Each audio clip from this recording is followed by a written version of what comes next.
News 18 prime में आपका स्वागत है। मैं हूं आपके साथ प्रियंका राय। बुलेटिन में सबसे पहले बात करेंगे त्रिपुरा वासियों को पीएम मोदी के सौगात की, फिर दिखाएंगे वर्ल्ड क्लास रेलवे स्टेशन जिसका कल पीएम मोदी उद्घाटन करने वाले हैं। फिर होगी मरुधरा की बात, जिसमें एक बार फिर स्पेशल राज्य के दर्जे की मांग जोर शोर से उठी है।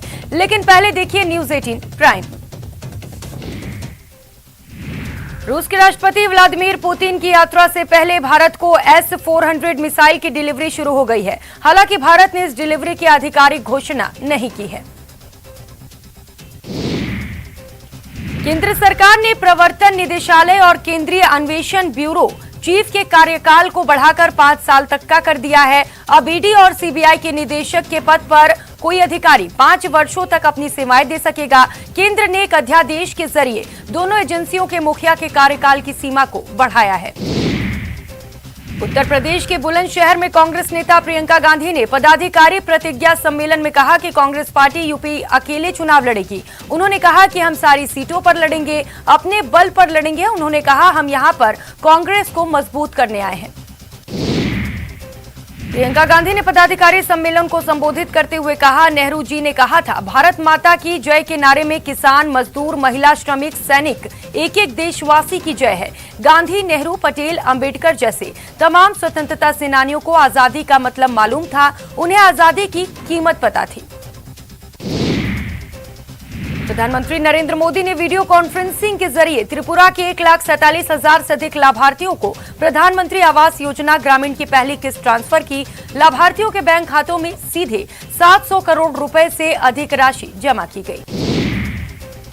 प्रधानमंत्री ने कहा, मैं पहली किश्त का लाभ पाने वाले करीब 1.5 लाख परिवारों को, सभी त्रिपुरा वासियों को हृदय से बधाई देता हूं। इस कार्यक्रम में त्रिपुरा के मुख्यमंत्री बिप्लब कुमार देब भी शामिल हुए। दिल्ली में प्रधानमंत्री मोदी ने पंजाब के भाजपा नेताओं के एक प्रतिनिधि मंडल के साथ मुलाकात की।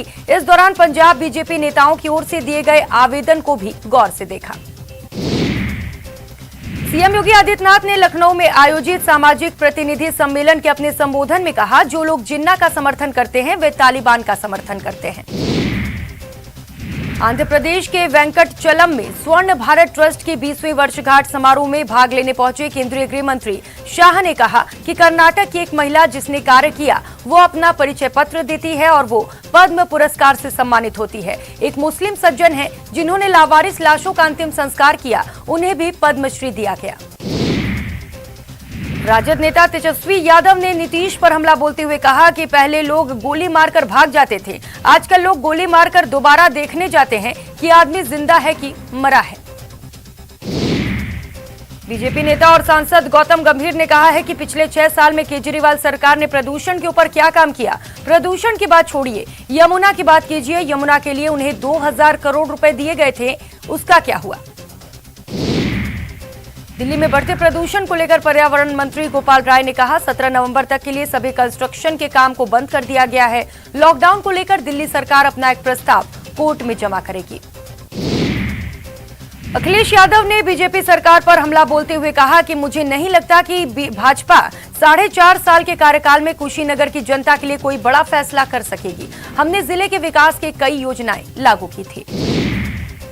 देश के पहले प्रधानमंत्री और स्वतंत्रता सेनानी पंडित जवाहरलाल नेहरू की 132वीं जयंती पर प्रधानमंत्री नरेंद्र मोदी उन्हें याद करते हुए इस मौके पर ट्वीट कर श्रद्धांजलि दी। पीएम ने लिखा, देश के प्रथम प्रधानमंत्री पंडित जवाहरलाल नेहरू को उनकी जयंती पर मेरी विनम्र श्रद्धांजलि।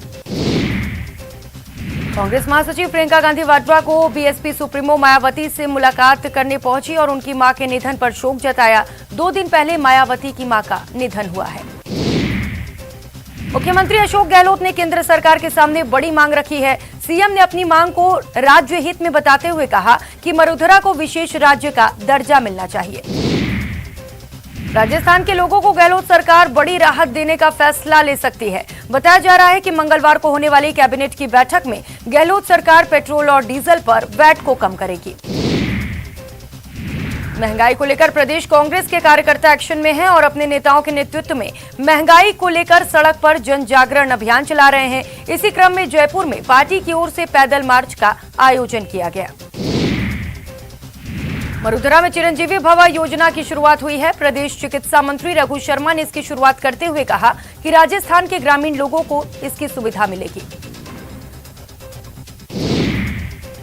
दौसा के पूर्व मंत्री और नवलगढ़ विधायक डॉक्टर राजकुमार शर्मा के जन्म दिवस पर दौसा में युवाओं ने अनेक कार्यक्रम आयोजित किए। सोमनाथ नवयुवक मंडल ने पौधारोपण कार्यक्रम का आयोजन किया। डूंगरपुर जिले में वांगड़ क्षत्रिय महासभा नगर कार्यकारिणी की ओर से सिंधिया ऑडिटोरियम में सामाजिक सद्भावना अभिनंदन समारोह आयोजित किया गया। समारोह में जिले भर से आए राजपुरोहित समाज सहित सर्व समाज के लोगों ने हिस्सा लिया। राजसमंद जिले की बरार और हमेला की वार पंचायत में लोकतांत्रिक तरीके से शराबबंदी होने के बाद अब पुष्कर में भी शराबबंदी की मांग होने लगी है। बारा में नियमितीकरण की मांग को लेकर शिक्षकों के संयुक्त संघर्ष समिति 5वें दिन भी मंत्री प्रमोद जैन भैया के घर के बाहर धरना जारी है। बड़ी संख्या में पैरा टीचर, राजीव गांधी शिक्षक और शिक्षिका कर्मी बच्चों के साथ धरना स्थल पर पहुंचे और जमकर नारेबाजी की। दौसा में हर वर्ष की भांति इस वर्ष भी महुआ विधायक ओम प्रकाश हुड्डा की ओर से सर्व जाति सामूहिक विवाह सम्मेलन का आयोजन किया गया। इस सामूहिक विवाह सम्मेलन में 21 जोड़े परिणय सूत्र में बंधे। श्रीगंगानगर के डी ब्लॉक गुरुद्वारा में शिरोमणि भगत संत बाबा नामदेव का 791वां प्रकाश उत्सव श्रद्धा पूर्वक मनाया गया। शिरोमणि भगत संत बाबा नामदेव के 791वें प्रकाश उत्सव के अवसर पर डी ब्लॉक गुरुद्वारा में पिछले 3 दिनों से शब्द कीर्तन का आयोजन किया गया।